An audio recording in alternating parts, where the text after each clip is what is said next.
Quick, honest moment before we go anywhere. Almost every AI tool that lets you upload documents does the same thing under the hood. You upload. The tool chops your files into chunks. When you ask a question, it goes looking for the chunks that match, glues them together, and writes an answer on top. There's a technical name for it, but we won't use it again because it doesn't matter. Matters is what it feels like, and what it feels like is talking to someone with perfect short-term memory and zero long-term memory.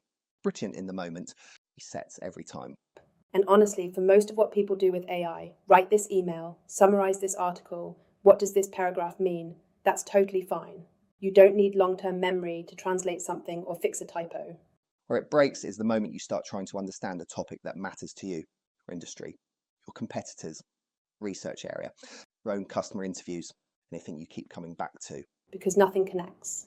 You read 3 articles about the same thing on 3 different days. Your AI tool has no idea they're related. It can't tell you that Article 2 contradicts Article 1. It can't notice patterns across them. It just retrieves and forgets. 6 weeks ago, somebody pointed out this was actually fixable.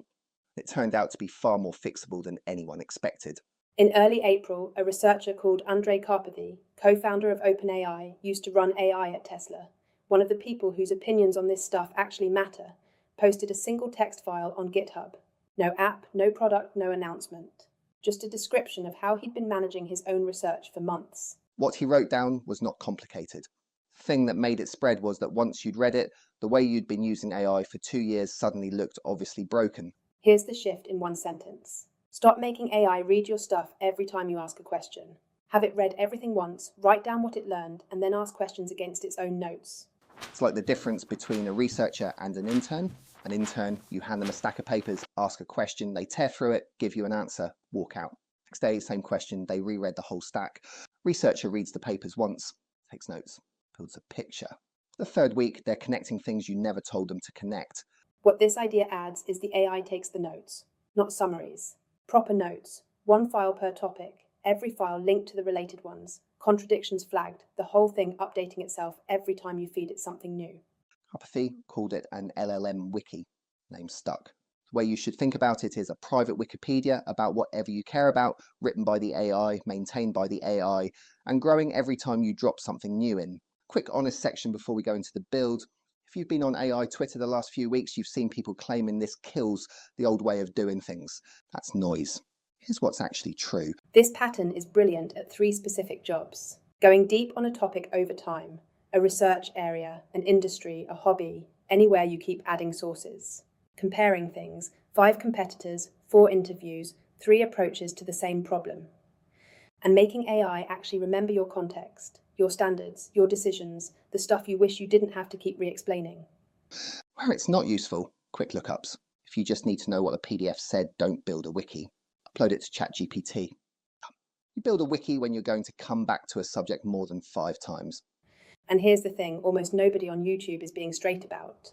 Because the wiki is written by the AI, when the AI gets something slightly wrong on the way in, that mistake doesn't just sit in one place. It becomes a fact.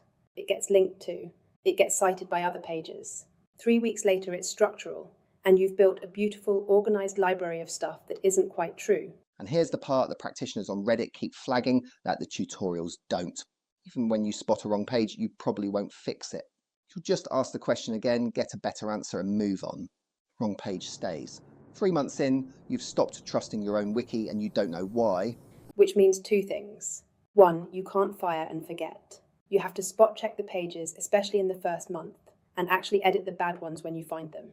2, pick your sources like a grown-up. Garbage in, structured garbage out. And the structure makes the garbage harder to find. More honest thing while we're here. Karpathy himself flagged this in the original post. Long books and big PDFs are still where this struggles. If a source is over 50 pages, expect to feed it in chunks or convert it to a cleaner format first. Pubs work better than PDFs. It's not magic. Last honest thing, this is not a replacement for actually thinking. There's something that happens when you write notes in your own words.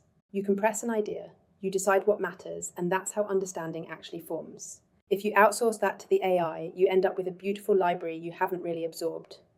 Caveats over. Let's build one.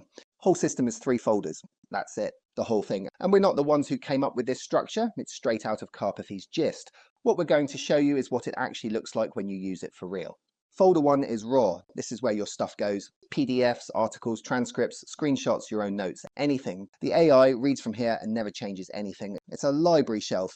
Books in, books out, books stay the same. Folder 2 is wiki.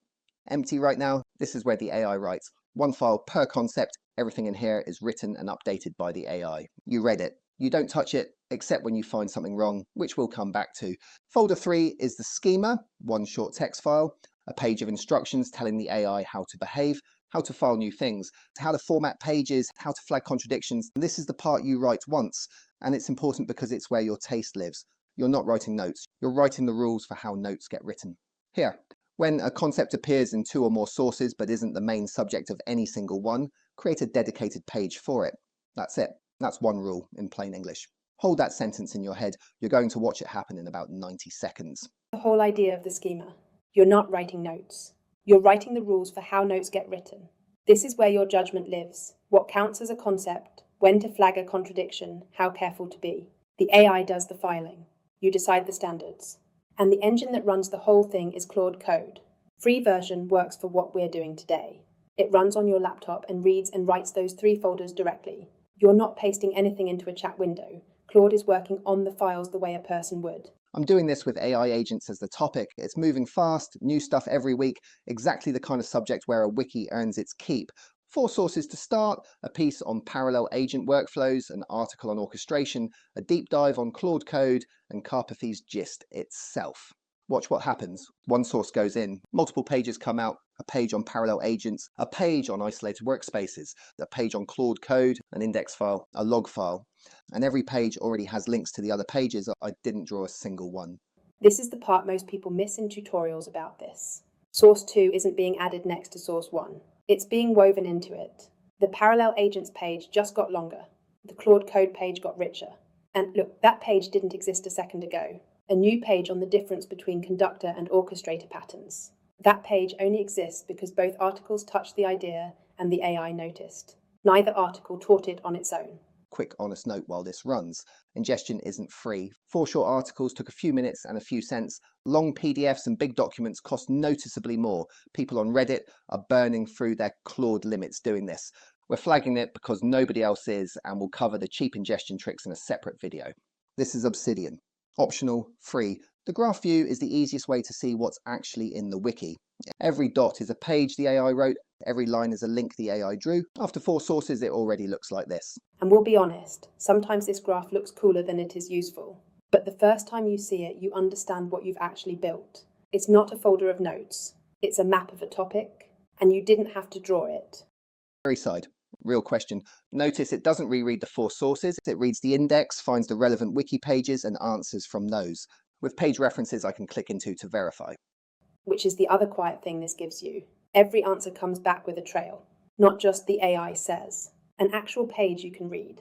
Okay, now this is the bit that almost nobody else is showing, and it's the bit that changed how we use these. Once you have a wiki, you can ask it questions about itself. Audit my wiki. Where are the gaps in my understanding? What concepts are mentioned everywhere but don't have their own page yet? What should I read next? Watch this. I'm not asking it a question I want an answer to. I'm asking it to find what I don't know. What concepts keep coming up across my sources but never got a proper page? What contradictions between my articles I haven't resolved? What's missing? That list is gold, because every one of those is a thing Mark thought he understood, and the wiki is showing him he doesn't. Not because the AI is smart, because it can see the whole library at once and you can't. Memory and context management for agents, referenced in 3 sources, no dedicated page. The cost economics of running agents at scale appears in 2 sources with conflicting numbers. The agent evaluation problem, mentioned by every source, no page exists. We use this every Monday morning. 5 minutes. The wiki tells us what's missing, we go find sources on it, and we run a quick audit pass at the same time. Check the pages you've written against the original sources, flag anything you've overclaimed. That second prompt is the one that keeps the hallucination problem from compounding. Together there may be 10 minutes a week, and that loop is where the real value is, not the wiki itself, the questions you can finally ask of it. And now I know what to read next. Not in a vague, keep up with the field way. In a specific, these are the 3 things you're missing way, which is the difference between drifting and actually getting somewhere. Last thing before we let you go. Because if we don't say this, we're just adding to the hype, and we'd rather not. We've both got personal notes that we've kept for years, written in our own words, in our own voice, with our own opinions in them. They're not where we store things. They're where the thinking actually happens for us. And when this LLM Wiki idea landed, the first thing we asked was, does this replace what we already have? Answer's no, and we think the reason matters. LLM Wiki is great at breadth, scale, connections at speed, never forgetting anything. Personal notes are great at depth, clarity of thought, your own voice, opinions you can defend. Not the same job. So how we use it, the wiki is the library. Stuff we've read but haven't fully digested yet. Stuff we want to be able to find and connect quickly. Personal notes are where ideas actually live, once we've had a thought about them. One feeds the other. The wiki surfaces things we'd forgotten. We go away and write what we actually think. Two different brains, two different jobs. Don't let anyone tell you the new thing replaces the thing that's been working. If you want to try this, Karpathy's Gist is one file. It's free. Link in the description. Paste it into Claude Code on your laptop this afternoon, and you'll have a working wiki by dinner. If you want help making it actually fit your work, your sources, your standards, your day, that's exactly what we teach in the free course at Insight Division Labs. No pressure. Plenty here to chew on first. But honestly, the thing that matters most isn't the tool or the course or whose tutorial you follow. It's whether you stop letting AI forget you every morning. Because once it starts remembering, once anything you read starts to compound instead of vanishing, what AI is for genuinely changes. You're not behind. You just needed the part nobody else was showing you.